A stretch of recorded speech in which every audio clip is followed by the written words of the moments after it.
For many years, Mick Mars served as the unassuming pillar of support for Mötley Crüe.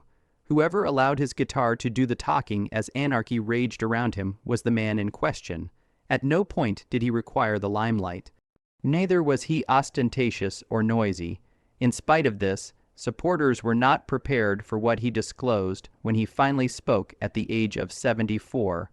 Following what appeared to be a peaceful retirement from touring, questions were swiftly raised. Not a single promotion included his image anymore. There was hardly any mention of his name. Exactly at that moment, another individual entered the picture. No reason to celebrate and no explanation. After that, a stealthy move that took place behind the scenes sent shockwaves throughout the marketplace. It was not a rant or a meltdown.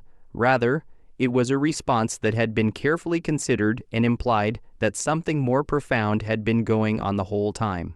Due to the fact that the cracks did not begin to appear when he departed the stage, they were already under the surface, waiting to be noticed by those who were beneath it, and as soon as they were, the narrative of Mötley Crüe started to take on a very different appearance. So, let's take a more in-depth look. A solitary architect who is responsible for Mötley Crüe. There was a time when Mick Mars was simply a kid from Indiana named Robert Deal. Before the leather, the eyeliner, and the stadium lights, he was just playing. A person who is impoverished, unyielding, and fascinated with music. He spent over 20 years jumping between unknown California bar bands, continuously getting passed over and constantly beginning over. This was a long time before anyone screamed his name. On the other hand, it was the setbacks, the rejection, and the arduous work that molded him. During a time when the majority of people would have given up, he evolved his style into something that was identifiable, heavy, gritty, and rooted in blues, authentic, not flashy at all. By the time Mötley Crüe was formed in 1981, the band's music was not a result of the band's wild image or its irresponsible attitude. Mick was the one. His silence, concentration, and deliberateness stood in stark contrast to the others, who were drinking, fighting, and tearing through the newspapers. When someone referred to them as a motley-looking gang, Mick was the one who recognized the potential contained inside them. The name and the brand that would come to define them were both derived from that sentence. In spite of this, Mars was never merely a co-founder. To put it another way, he was the one who cared more about tone than drama. He was the anchor, the mechanic. While the other members of the band followed the latest trends, he remained true to his roots, riffs that are hard and solos that are tight. It's not like songs like Kickstart My Heart and Doctor, Feel Good, just appeared out of nowhere. A man who regarded his guitar as both a weapon and a lifeline was the one who cut them out. In addition, Mick was always the first to arrive at the studio and the last to go, in spite of the fact that the band was experiencing a downward spiral of excess and headlines. The quiet steadiness he maintained, together with his refusal to participate in the game of celebrity, came at a price, and it would soon become a contributing factor to the fact that he found himself on the outside looking in. The persistent agony that no one noticed. One thing that the majority of fans were unaware of, and something that the band rarely discussed, was the fact that Mick Mars had been struggling with his body for the most of his life. When he was just 17 years old, he was given a diagnosis of ankylosing spondylitis, a rare spinal condition that gradually fuses the vertebrae together, transforming flexibility into chronic discomfort and movement into agony. A quiet fight was something that he waged every day, especially considering that his profession required him to stand for long periods of time while carrying a heavy guitar over his shoulder. However, he never considered that a valid reason. Spinal fusion surgery was performed on him in the year 2004. In order to ensure that he remained upright, rods made of metal were inserted into his back. The suffering was, by all accounts, extremely severe. Despite this, he continued to turn up for more than 40 years. Each and every album, tour, and picture session that was made, there were no complaints and there were no breaks. According to the engineers, he was frequently the only person in the studio who was genuinely performing live. Mick arrived well prepared, in contrast to those who relied on studio trickery or background tracks. I am prepared to record for real, with my guitar strapped on and my palm full of scribbled notes. Even behind the scenes, he set himself apart. That there are no scandals, arrests, or antics.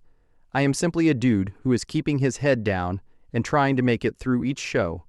He eventually succumbed to the pain, but it took some time. And the moment he eventually broke the news to the band that he was unable to continue touring, it ought to have been a moment of respect, perhaps even gratitude instead. It turned out to be the defining moment that brought about a complete transformation. Not anything made sense to me. It was officially announced by Mick Mars in October of 2022. As a result of health difficulties that rendered it impossible for him to keep up with the band's high-energy gigs, he decided to withdraw from touring. It was a calm and even gracious statement on his part. He had made it abundantly apparent that he was not leaving the band, but rather the road. It was initially respected by the supporters. Following everything that he had persevered through, nobody questioned the reason why he had finally decided to take a step back. Then, however, things started to feel a little strange. An almost instantaneous announcement was made by the Mötley Crüe regarding a replacement, guitarist John 5. It was just a short swap, and there was a strange stillness after that. There was no indication of Mars continuing to be part in the band, and there was no announcement about him still being a member. An unexpected update was made to the tour posters. It was impossible to spot Mars anywhere. His name was not mentioned in any of the news announcements. His picture was erased from promotional materials, as if he had never been a member of the band in the first place. In the eyes of lifelong admirers, it did not feel like a changeover that was respectful. It had the sensation of a silent eraser. In addition, something else was taking place behind the scenes, mainly due to the fact that Mick had already begun meeting with legal counsel, despite the fact that he remained silent in public. This was not something that he was going to let go of, regardless of what had occurred or what was being concealed from him. To be pushed out or to take a step back. To the general public, it appeared to be a decision for one's own health. On the other hand, Mick Mars was beginning to have the impression that something very unusual was taking place behind closed doors. It was made abundantly apparent that he was not departing Mötley Crüe.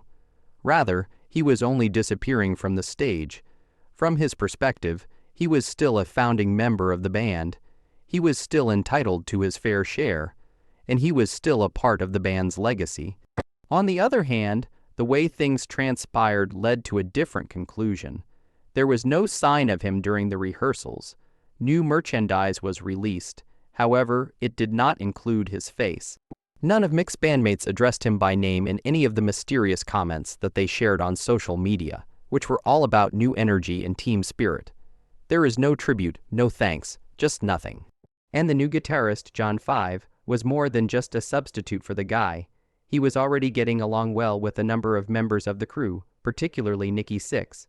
There were some fans who had the impression that it was more of a plot than a fill-in. Even worse, some with knowledge of the situation alleged that Mick had been excluded from crucial decisions for a number of years. He did not show up to any of the financial meetings. Additionally, he did not participate in any business endeavors. However, over time, both his influence and his vote began to diminish on a gradual basis. Legally speaking, he was still a member of the band. On the other hand, it appeared as though they had moved on without him from the outside. During that moment, Mick Mars made a decision, which was a decision he had never taken before in his entire career. His silence was not going to be maintained. What was it that caused the stillness to be broken? Mick Mars broke his silence on April 6, 2023, not by issuing a statement to his band's fans, but rather by making a legal action that sent shockwaves through the music community. The case was submitted to the Los Angeles Superior Court by him, and all of a sudden, everything that fans initially believed they understood about his departure began to fall apart. Containing the documents were assertions that nobody had anticipated. Mick stated that he had been systematically removed from his position, not only from the stage, but also from ownership, income, and involvement in decision-making. As far as he was concerned, the band had secretly decreased his interest in Mötley Crüe from 25% to 5% without obtaining his consent. What was even more unsettling were the allegations that they attempted to demonstrate that he was no longer suitable. Mick claimed that he was compelled to take performance tests, as if his 40 years of professional dedication were not sufficient. He referred to it as a shame and a disgusting act. But the claims that were made concerning the band's live performances were the ones that really took the fans by surprise. Mick stated that a significant portion of what the audience had been viewing took place on stage was not even live. It was his assertion that Vince Neil frequently employed lip sync, and that Tommy Lee utilized pre-recorded drum tracks. Mick stated that he was the only person who played every note, and that the fact that he refused to fake it served to distinguish him in the most unfavorable way. The band responded by denying everything that was said. They asserted that Mick was unable to perform at the needed level anymore, that he was forgetting songs, lagging behind, and dragging practices down, and that he was dragging rehearsals down. Fans, on the other hand, were not as eager to choose a side despite the fact that many of them did not consider it to be a creative option. It was a different sensation altogether. In addition, it was not yet over. Music serves as Mars's weapon of resistance. Mick Mars did not release a diatribe, despite the fact that Mötley Crüe responded with denials and social media spin. Not once did he beg. It was not through interviews or drama that he attempted to win over the public. What he did instead was the one thing that he has always been able to do better than everyone else. He took his guitar in his hands. It was without prior notice that he released his very first solo record, titled The Other Side of Mars, in the month of February 2024, a compilation of songs that were raw, aggressive, and unedited, and they sounded nothing like Crüe but everything like him. The first single, Loyal to the Lie, was like a warning shot that hit the audience. Gritty vocals, heavy chords, and lyrics that didn't name names but didn't have to because they didn't have to. It was instantly pointed out by critics as a clear response to everything that he had gone through.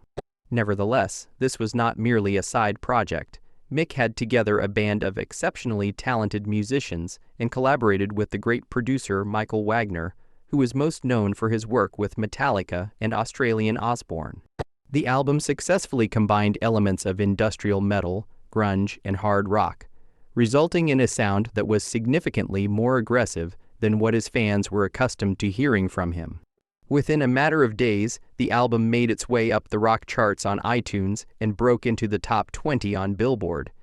The album was hailed as one of the best rock records of the year by fans, who filled online forums and social media platforms. This is not due to the hype, but rather due to the heart. There was more to Mick Mars's statement than just that. He produced an album that demonstrated that he did not require the band to portray him in any way. At the age of 74, a legend was reborn. Before everything that happened, Mick Mars was the unassuming cornerstone of Mötley Crüe. Although they are there on every album and play every riff, they are rarely given credit for their work. During the time that Scandals and Showman were receiving the most of the attention, he remained in the background, quietly carrying the weight. The roles have been switched as of now. On the occasion of the release of The Other Side of Mars, it did not merely make a noise. An assertion was made by it. Within a matter of days, it climbed to the 5th spot on the rock list on iTunes and broke into the top 20 on Billboard. It was not because of a showy rollout or a viral campaign. Rather, it was because people truly listened, and they engaged with the content on a profound level. Although they had previously disregarded him, critics are now applauding the album as the most sincere and genuine work he has ever produced in his career. It was a sonic punch to the past, as Kerrang referred to it. According to Loudwire, this was evidence that Mars had always been the center of the Crüe's attention. In addition, in contrast to his previous band, this time it was just him. Every riff, every tone, and every direction in the music. Nothing to distract you, not even a marketing machine, merely unfiltered music and genuine feelings. Mick was not merely a name on a lineup for the very first time on this occasion. It was his name that appeared on the cover. An even more dramatic phenomenon was the reaction of the music industry. There was a growing trend among younger artists to look to him as a model for longevity. His tone was acclaimed by seasoned guitarists and forums that were previously devoted to discussion at this point. The frontmen of Crüe's were flooded with fans who referred to Mars as the only person who had ever truly cared. After being regarded as if he were a member of a heritage group that was on the verge of breaking up, he eventually became a renowned solo artist who was finally being heard. Many people believe that Mick Mars has never stood taller than he did before, despite the fact that he is no longer performing under the spotlights on stage. At this point of time, in the middle of the year 2025, the legal dispute that has been going on between Mick Mars and the Mötley Crüe has not been resolved. Negotiations are still taking place subtly behind the scenes, but there has been no public announcement of a deal. The band continues to tour with its new roster, but they avoid making any direct references to the individual who was instrumental in the establishment of their empire. In the meantime, Mick Mars is moving forward, not with resentment, but with a distinct sense of purpose. A second solo album that is reported to delve deeper into experimental sounds, electronic, ambient, and industrial music, is already in the process of being worked on by him.